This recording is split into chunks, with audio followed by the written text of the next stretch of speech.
Morning people. I just wanted to do a very quick video in regards to Zed's behaviour in the last couple of videos that I put out yesterday. They weren't supposed to go out on the same day, but never mind. One thing has to be understood here very, very clearly is Zed has never been an easy dog. Before I even picked her up, I went and saw her at 5.5 weeks, and she had to fight for every bit of food, every drink of water, everything, and she was never put outside. She was never handled, she had no toys, and that just has to be understood.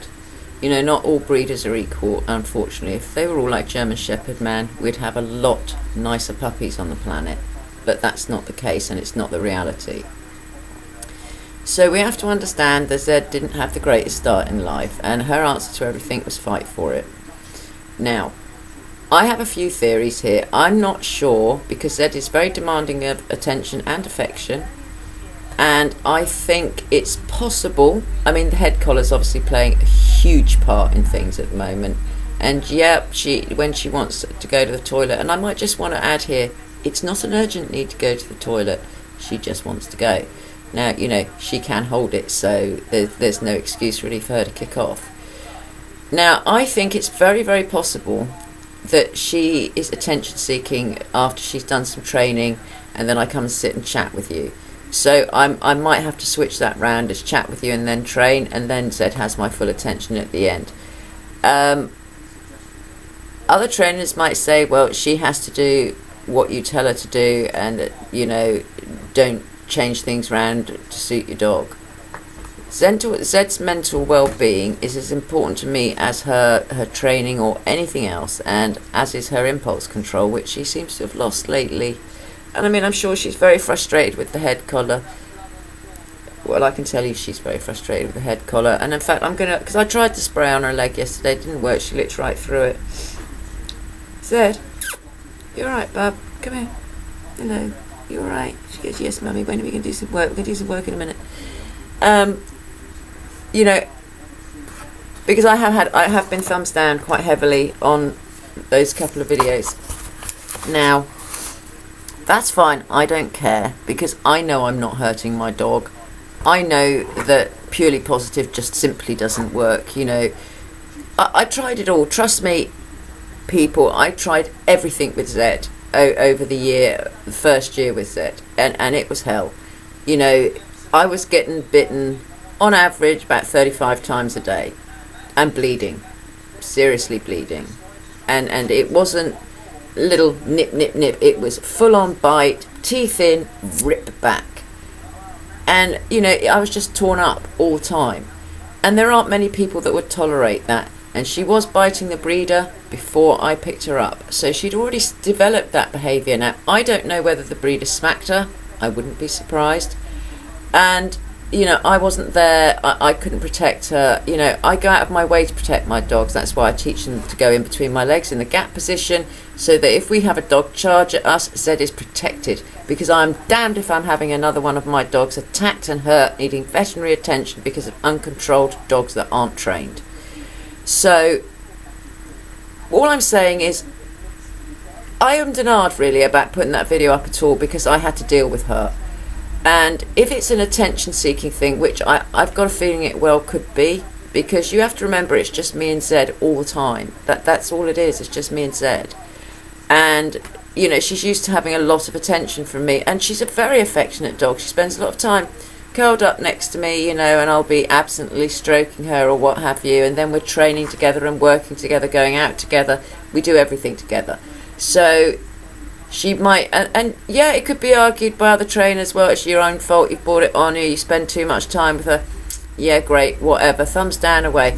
But she is going to be a service/medical assist dog.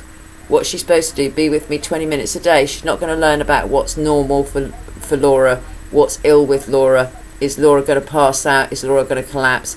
She's not going to learn any of that if she's not with me all the time. It's as simple as that, It's the way I train my dogs, and for anybody out there that doesn't like that, that's tough, because I do nothing that is in any way detrimental to Zed. She has to learn that kind of behaviour is totally unacceptable, And it's only re-emerged. I'd totally cured the problem until she had that operation. And I'm not sure that, that hasn't created a little bit of insecurity, because the night before last she was still in bed in the den, as we call it, which is is the bedroom. And she suddenly came rushing in, and her tail was tucked up to her belly. And she was afraid. It was like, "Where's my mum? Where's my mum?" And I just held her. I didn't say anything to her. I just gathered her up and I just held her because she was shaking. So, whether we all know dogs dream. Did she have a bad dream? Who knows? There's all these behaviourists and canine psychologists that say dogs think this, dogs think that. We are never ever going to truly know how dogs think. We are not dogs. We are completely different species. We do not actually know how they think. Yes, we can understand their body language, but to what degree? We don't have tails, we don't have ears, and their body language to other dogs can be minuscule. It can be tiny to get a message across to another dog. So let's not be judgy. I have never hurt Zed. I have never hurt one dog in my life, and I never would. So, you can think what you like, because everybody has freedom of thought and opinion. Also, I was led to believe. And, Zed is not an easy dog. She never will be. But she will learn. I mean, I think I've eased off on not, because I'm very strong on not allowing people to pet Zed or have anything to do with her, actually, because it's part of her training. And I've allowed people to pet her, etc., and it seems to have been detrimental to her because she gets overexcited. And that is a big issue with Zed, is overexcitement. I mean, she's well capped in her work, but when she can just suddenly turn, and it has to be controlled. It has to be controlled, because if I back down on her ever, it would be a road to disaster. Absolutely. For her, it doesn't, she's not hurting me. I might get the odd bruise or a scratch. She doesn't bite unless on command anymore. So, progress has been made. And you have to remember, she's still a young dog and a work in progress. And as I said, let's, purely positive just doesn't work, people. I'm sorry.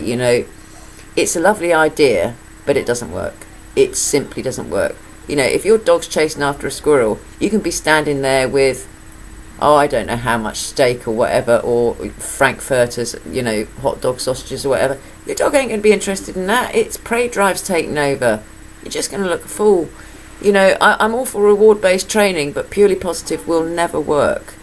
It's a fad. I don't know where it came from, and I don't like it, personally. Okay, that's just my opinion, and I'm keeping this video short because I've got to go get my hair cut.